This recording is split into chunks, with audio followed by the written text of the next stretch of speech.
आज का सवाल बड़ा मजेदार है ना? क्या हमारा दिमाग इंटरनेट से बेहतर है? हाँ, ये सवाल आजकल बहुत उठता है। हमारे पास एक दिलचस्प स्रोत है।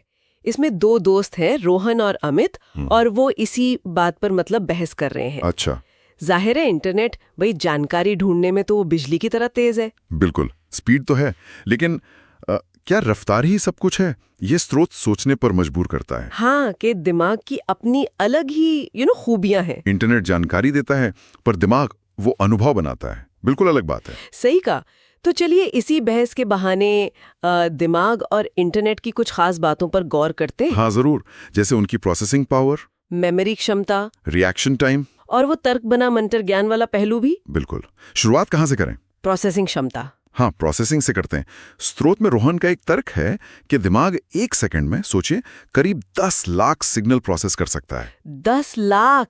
हाँ, और वो भी एक साथ, जैसे सोचना, महसूस करना, सूंघना, सब कुछ पैरेलल। हाँ, यही है समानांतर प्रोसेसिंग, मतलब एक साथ कई काम निपटाना। अच्छा। सोचिए, जैसे कोई बावर्ची है, एक ही वक्त में सब्जी काट रहा है, मसाला भून रहा है, दाल भी देख रहा है। हाँ, मल्टीटास्किंग। बिल्कुल।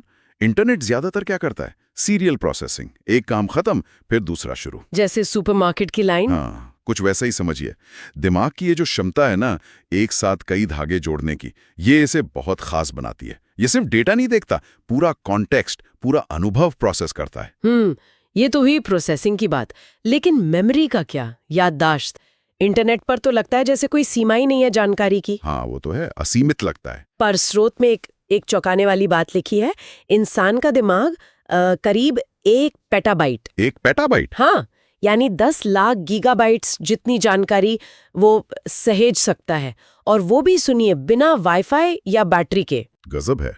ये जैविक मेमोरी की जो कुशलता है ना, कमाल की है। अविश्वसनीय लगता है ये सोचना। और देखिए, ये सिर्फ स्टोरेज नहीं है, बात सिर्फ भरने की नहीं है। दिमाग जानकारी को सिर्फ रखता नहीं, अच्छा, वो उसे जोड़ता है, पैटर्न पहचानता है, उससे ज्ञान और समझ बनाता है। ये एक लाइब्रेरियन जैसा है। लाइब्रेरियन? कैसे? मतलब जो न सिर्फ किताबें रखता है, बल्कि ये भी जानता है कि कौन सी किताब किस विषय से कैसी जुड़ी है, कॉन्टेक्स्ट समझता है। लेकिन एक सवाल है, क्या दिमाग की ये स्टोरेज क्षमता व्यावहारिक रूप से इंटरनेट जितनी उपयोगी है, जहां हम कुछ भी सेकंडों में खोज लेते हैं? देखिए, खोजने की आसानी वे, हाँ, शायद इंटरनेट आगे है, मान लिया। पर दिमाग की खूबी सिर्फ जानकारी रखने में नहीं, उसे याद करने और फिर उससे नए विचारों से जोड़ने में है। ये रटना नहीं है, ये समझना है। ठीक है। अच्छा, अब रफ्तार की बात करते हैं। स्पीड। स्रोत कहता है दिमाग की प्रोसेसिंग स्पीड 1000 टेराफ्लॉप्स तक हो सकती है। 1000 टेराफ्लॉप्स? हाँ, ये तो सुपर कंप्यूटर वाली रफ्तार हुई। ये टेराफ्लॉप्स क्या चीज है आसान भाषा में? टेराफ्लॉप्स मतलब खरबों गणनाएं, कैलकुलेशंस हर सेकंड। ये सुपर कंप्यूटर की दुनिया में स्पीड मापने का एक पैमाना है। बाप रे, खरबों गणनाएं प्रति सेकंड? हाँ, लेकिन दिमाग की असली रफ्तार सिर्फ इन गणनाओं में नहीं है, वो दिखती है प्रतिक्रिया में, रिएक्शन में। अच्छा, जैसे स्रोत में वो क्रिकेट वाला उदाहरण है, कोई बल्लेबाज कैसे बिना सोचे समझे एकदम से शॉट खेल लेता है। हाँ, रिफ्लेक्स एक्शन। बिल्कुल, वो दिमागी रिफ्लेक्स है, मिली सेकेंड्स में होता है सब। हाँ, ये दिखाता है कि दिमाग फौरन एक्शन के लिए बना है। इंटरनेट जानकारी ढूंढ कर देगा यकीनन, पर क्या वो उतनी तेजी से रिएक्ट कर सकता है? शायद नहीं। सही कहा। दिमाग का विकास ही ऐसी परिस्थितियों के लिए हुआ है जहां मिली सेकेंड में फैसला लेना पड़ता है, खतरे से बचना है या कोई मौका लपकना है। ये सर्वाइवल वाली रफ्तार है, जीवित रहने की जरूरत से जुड़ी। ये डेटा डाउनलोड स्पीड नहीं है। ठीक है। स्रोत में एक और गहरा मुद्दा उठाया गया है, वो है तर्क बनाम भावना। Logic versus intuition.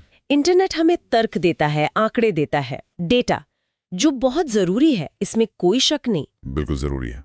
लेकिन दिमाग, वो इसके साथ भावनाओं को, अंतर्ज्ञान को, कल्पना को, इन सबको भी मिला देता है। और यही तो इंसान की खासियत उभरती है। क्रिएटिविटी, सहानुभूति, सही गलत की समझ, किसी बात के गहरे मतलब को समझना। ये वो आयाम है जहां फिलहाल मशीनें या कहिए इंटरनेट वो भी पीछे हैं। तो दिमाग सिर्फ कैलकुलेटर नहीं है? नहीं, बिल्कुल नहीं। वो एक कलाकार भी है, एक दार्शनिक भी है। वो सिर्फ क्या नहीं सोचता, वो क्यों और कैसा भी महसूस करता है। वाह! तो इस पूरी बातचीत का निचोड़ क्या निकलता है? मतलब अगली बार जब हम किसी सवाल का जवाब झट से गूगल करें, हाँ, तो शायद ये भी याद रखें कि हमारे अपने अंदर भी सोचने समझने की एक अद्भुत मशीन है। बिल्कुल, हो सकता है जवाब बाहर नहीं बल्कि हमारे भीतर ही हो। और ये हमें एक बहुत जरूरी सवाल की ओर ले जाता है। क्या? कि क्या हम अपनी दिमागी क्षमताओं का, अपनी इस अंदरूनी ताकत का पूरा इस्तेमाल कर भी रहे हैं, या कहीं हम टेक्नोलॉजी पर, बाहरी साधनों पर कुछ ज्यादा ही निर्भर तो नहीं हो गए? ये सोचने वाली बात है। हाँ, आज के दौर में ये संतुलन साधना बहुत जरूरी है, तकनीक और हमारी अपनी सहज मानवीय क्षमताओं के बीच सही तालमेल कहाँ है, इस पर विचार करना चाहिए।